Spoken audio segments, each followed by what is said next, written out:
Hi everybody and welcome. This is Joe from Beantown Coins in the middle of our series, the 100 greatest questions that collectors ask, and this is question number 34. How do I spot error coins, and are they always valuable? There are only so many legitimate errors. You've got things like a brockage where a coin gets stuck on the die in the minting process, and then it strikes the next coin, imprinting the die or imprinting the coin from the previous strike onto the next one. That's called a brockage.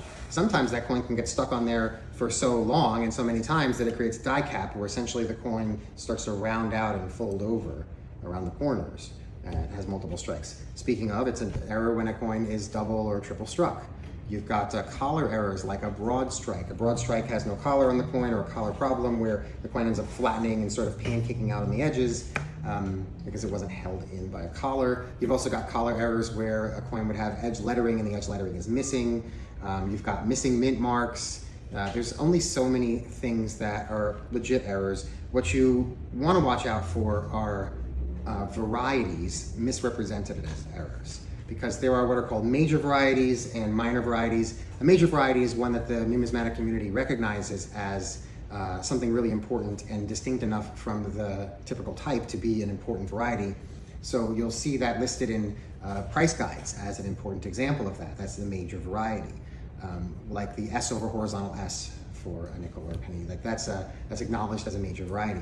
But there are minor varieties, and minor varieties can have a differing level of desire in the community.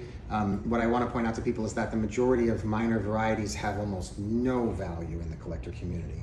One of the most common calls that we get is someone very excited because they watched a video on YouTube from one of these other people that says something like, if you find the Washington cent from 1989, and they're going to be really excited about it, right? Because they want to get you excited. And remember that those people, what they're selling is hits, views, likes, thumbs ups, things like that. So the accuracy of their information isn't nearly as important as the delivery and the excitement and how much they can get you, hooked on watching the next one. So, I will get a call from a collector that says something like, I'm super excited. I found the rare booger nose Lincoln, and how much will you give me for it? Because I heard it's worth $10,000. And sometimes it's a variety that I haven't even heard of because no one's ever asked me for it, or that the internet kind of invented. And sometimes it's a variety that we're well aware of, but we're absolutely certain that no one cares about it. And every once in a while, it's a variety that there's an offer for, and then we just say, hey, this is what these are worth.